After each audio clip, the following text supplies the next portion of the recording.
Ciao amici e ciao amiche, bentornati sul mio canale. Il video di oggi sarà il proseguo del video che vi ho pubblicato 2 settimane fa, dedicato alla storia della Transnistria, quella più recente e quella più antica. Il video di oggi invece tratterà l'attualità di questo paese, quindi il suo ruolo nel contesto geopolitico europeo e il suo ruolo nel conflitto in Ucraina. Prima di iniziare però vorrei rivedere con voi che cos'è la Transnistria, in modo tale da avere ben chiaro di chi e di che cosa stiamo parlando. Allora, la Transnistria è una repubblica separatista della Moldavia, situata nell'estremo est del paese, ai confini con l'Ucraina. È uno stato de facto, quindi con un suo presidente, delle sue leggi, una sua moneta, insomma tutto ciò che rende uno stato tale, ma giuridicamente appartiene alla Moldavia ed è per questo che tra Transnistria e Moldavia non scorre buon sangue. La Transnistria o Pridnestrovie non è semplicemente un paese filorusso o una regione della Moldavia, perché molto spesso se ne parla come una regione della Moldavia, dato che è una regione separatista filorussa. Anche perché di paesi o governi filorussi in Europa ne abbiamo altri, ad esempio l'Ungheria di Viktor Orban o la Serbia di Vučić. La Transnistria non è solo, tra virgolette, questo, ma è un paese che, oltre ad essere filorusso, vorrebbe far parte della Federazione Russa, infatti più volte ha fatto richiesta di adesione. Inoltre la presenza russa non è qualcosa che si riflette semplicemente a livello sociale, negli ideali o a livello economico, ma è qualcosa di concreto. Difatti in Transnistria è presente l'esercito russo che dalla guerra del 92 tra Moldavia e Transnistria non se n'è mai andato. Se vi ricordate, nel video dell'altra volta, parlando appunto della guerra del 92 tra Moldavia e Transnistria, vi avevo detto che la Moldavia era appoggiata dalla Romania, mentre l'esercito transnistriano era formato da volontari russi e volontari ucraini ed era appoggiato dalla 14ª armata russa, la quale aveva, ed ha tuttora perché appunto non se n'è mai andata, sede a Tiraspol. Perché non se n'è mai andata? Beh, c'è più di un motivo. Innanzitutto perché l'esercito russo e la Russia in generale ha continuato in questi anni ad appoggiare e a supportare sia a livello economico che a livello militare che a livello sociale, insomma, sotto praticamente tutti gli aspetti, la Transnistria. In secondo luogo perché la Russia, quando sono stati firmati gli accordi di pace tra Transnistria e Moldavia, era uno dei garanti di questa pace, e in terzo luogo perché in Transnistria è presente una base militare molto importante per la Russia, ma di questa base ne parleremo tra poco, adesso non voglio mettere troppa carne al fuoco. Come avrete capito, la Transnistria può essere considerata come una piccola Russia in Europa e la Russia considera la Transnistria come un importantissimo avamposto militare, dato che il suo esercito è presente in Transnistria, quindi un importantissimo avamposto militare in Europa, e 2, come un importante, tra virgolette, snodo per ampliare la propria influenza e per influenzare paesi vicini. Un esempio ne è la Moldavia, o per meglio dire i rapporti che intercorrono tra Moldavia e Russia, i quali sono fortemente condizionati dalla presenza russa in Transnistria. E il governo di Chișinău è molto influenzato da Mosca. Quindi la Transnistria, come vedete, ha un ruolo rilevante in Europa, a prescindere dal conflitto attuale in Ucraina. Per quanto riguarda invece il ruolo della Transnistria nel conflitto in Ucraina, vorrei andare a prendere in considerazione le 2 principali paure che scaturiscono da questo contesto, da questa situazione, e andarle un attimo ad analizzare. La prima paura di cui parleremo è quella dell'apertura di un nuovo fronte, ovvero la possibilità che la Russia possa invadere i territori ad ovest dell'Ucraina, in particolare la città di Odessa, partendo dalla Transnistria, in virtù del fatto che parte del suo esercito si trova in Transnistria. La seconda paura invece è quella che la Transnistria possa essere attaccata dall'Ucraina come ripicca, come risposta alla Russia. E questa paura scaturisce da alcuni eventi, alcuni attacchi che ci sono stati in territorio transnistriano, che sono stati confermati dalle autorità transnistriane e russe e invece sono stati smentiti dalle alte cariche ucraine.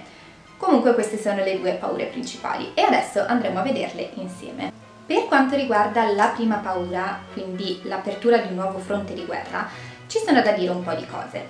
Allora, innanzitutto questa paura scaturisce dalla presenza dell'esercito russo in territorio transnistriano e dal fatto che l'esercito transnistriano collabora a stretto contatto con l'esercito russo.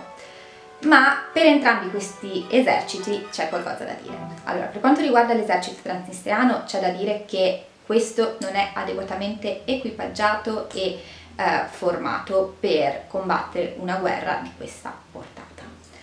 Per quanto riguarda invece l'esercito russo c'è da dire che questo sì è presente in territorio transnistriano, ma non è che ci siano tutti questi soldati. Sono un numero molto ristretto, infatti sono più o meno 2000, non abbastanza di sicuro per andare ad attaccare una città come Odessa. Inoltre, questi soldati si trovano in territorio transnistriano oltre che per appoggiare l'esercito transnistriano e per le questioni legate agli accordi di pace del 92, anche per una cosa che vi avevo accennato in precedenza, ovvero la presenza di una base importantissima in territorio transnistriano, più precisamente nel nord-est del paese, molto vicino al confine con l'Ucraina, ed è una base che custodisce il più grande arsenale dell'ex Unione Sovietica, che attualmente appunto è sotto il controllo della Russia. Quindi i soldati russi si trovano in Transnistria prevalentemente per occuparsi di questa base e per occuparsi di ciò che la base custodisce, quindi di questo armamento dell'ex Unione Sovietica. A questo punto, dopo ciò che vi ho detto, potreste incalzarmi in due modi. Il primo modo è dicendomi: sì, beh, adesso i soldati russi in Transnistria sono pochi, ma Mosca potrebbe sempre mandarne degli altri in modo tale poi da avere un esercito più grande e aprire un nuovo fronte. Però la cosa non è così semplice, perché dovete ricordarvi che attualmente non esiste più un collegamento diretto tra Transnistria e Russia, in quanto dopo lo scoppio del conflitto in Ucraina tutti i collegamenti via terra e via aerea sono stati sospesi. Quindi questa operazione risulterebbe molto costosa sia dal punto di vista di soldi sia dal punto di vista di energie e inoltre andrebbe a compromettere i rapporti tra Russia e Moldavia, perché ricordatevi che la Transnistria fa parte della Moldavia e per quanto i rapporti tra Moldavia e Russia non siano dei più floridi, non sono neanche proprio così messi malissimo, nel senso che la Moldavia ha dal primo momento condannato quanto sta accadendo in Ucraina, ma allo stesso tempo ha anche sempre detto di non voler entrare a far parte della NATO e questa per la Russia è una cosa importante. Ricordiamoci che l'entrata nella NATO è uno dei motivi che ha spinto a questo conflitto in Ucraina. La seconda cosa che potreste dirmi a questo punto, che è inerente alla presenza dell'arsenale sovietico in Transnistria, è: beh, ma proprio perché c'è questo arsenale dell'ex Unione Sovietica, la Transnistria e la Russia hanno la possibilità di attaccare l'Ucraina, perché sì, magari non sono tanti soldati, ma sono armati fino ai denti. Ma in questo caso c'è da dire una cosa, ovvero che questo arsenale è stato definito più volte da più persone, tra cui anche l'ex ministro della difesa moldava, come obsoleto, come assolutamente vecchio, superato e quindi inutilizzabile in una guerra moderna come è quella in Ucraina, con armi sofisticate sia da una parte che dall'altra. La seconda paura invece, ovvero che la Transnistria possa essere attaccata dall'Ucraina, che lo farebbe ovviamente per attaccare la Russia, È improbabile essenzialmente per due motivi. Questi motivi sono: allora, il primo è legato alla presenza dell'arsenale dell'ex Unione Sovietica. Infatti, se è vero che questo arsenale è troppo vecchio per essere utilizzato in una guerra moderna, è anche vero che questo arsenale non è assolutamente innocuo. Infatti, se un attacco dovesse colpire la base in cui è custodito questo arsenale dell'ex Unione Sovietica e questo arsenale dovesse saltare in aria, e ricordiamoci che è il più grande dell'ex Unione Sovietica, causerebbe un sacco di danni, non solo in fatto di perdite di vite umane, ma anche per quanto riguarda l'aspetto ambientale. E ricordiamoci anche che questa base e questo arsenale sono estremamente vicini al confine con l'Ucraina, quindi risulterebbe estremamente controproducente. Il secondo motivo è legato, come per il caso della Russia di pochi minuti fa, al fatto che la Transnistria non è un paese indipendente, bensì giuridicamente fa parte della Moldavia. Di conseguenza un attacco alla Transnistria sarebbe a tutti gli effetti un attacco alla Moldavia. E questo cosa significherebbe? Da una parte significherebbe andare a compromettere quelli che sono i rapporti tra Ucraina e Moldavia, i quali ora come ora non sono affatto male, e di conseguenza andarli a rovinare sarebbe controproducente per l'Ucraina. Dall'altra parte significherebbe andare ad ampliare il conflitto, perché se è vero che tra Transnistria e Moldavia non scorre buon sangue, sto cominciando ad impappinarmi, è anche vero che la Moldavia non potrebbe tollerare un attacco nel suo territorio, non potrebbe chiudere un occhio. A maggior ragione per il fatto che in Transnistria comunque vivono cittadini moldavi anche. Quindi ciò significherebbe ampliare il conflitto e l'Ucraina ora come ora non se lo può permettere, e comunque non avrebbe senso, sarebbe controproducente per lei mettersi contro la Moldavia. Bene amici, queste sono le mie considerazioni e le mie analisi per quanto riguarda il ruolo della Transnistria nel conflitto in Ucraina e non solo. Ovviamente quello che ho detto non può essere presa come una verità incontestabile o come una cosa certa al 100%.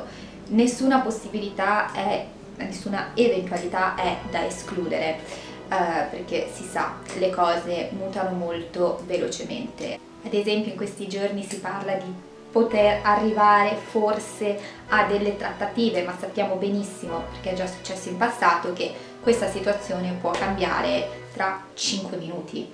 Quindi tutto è possibile, però sulla base dei fatti, delle informazioni che abbiamo, insomma, queste due paure di cui abbiamo parlato sono abbastanza lontane.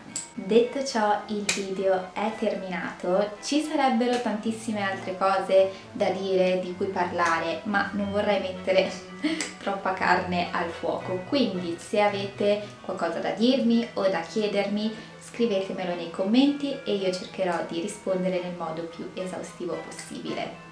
Ci tenevo solo a dire una cosa che c'entra e non c'entra con questo video, ovvero che io cerco di fare questi video o comunque di scrivere post sugli altri social o di scrivere articoli inerenti a questi paesi per farli conoscere, perché io amo questi paesi, a me piacciono tantissimo e quando parlo di aspetti negativi riguardanti questi paesi, come magari può essere la povertà o la situazione politica difficile, non lo faccio per andare a criticare questi paesi, a sminuirli e a dire che no, sono brutti, cioè sono la mia passione, cioè io sogno di lavorare a contatto con questi paesi.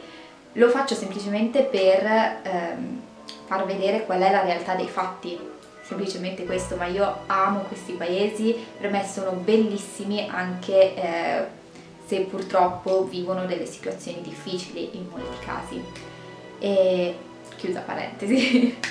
Detto ciò, il video è veramente finito, spero che vi sia piaciuto, che possa esservi stato utile, che vi abbia fatto scoprire cose nuove. E nulla, se vi è piaciuto vi chiedo di lasciarmi un like e iscrivervi al canale così da non perdere i prossimi video. E nulla, vi ringrazio tantissimo, vi mando un bacio e ci vediamo al prossimo. Ciao!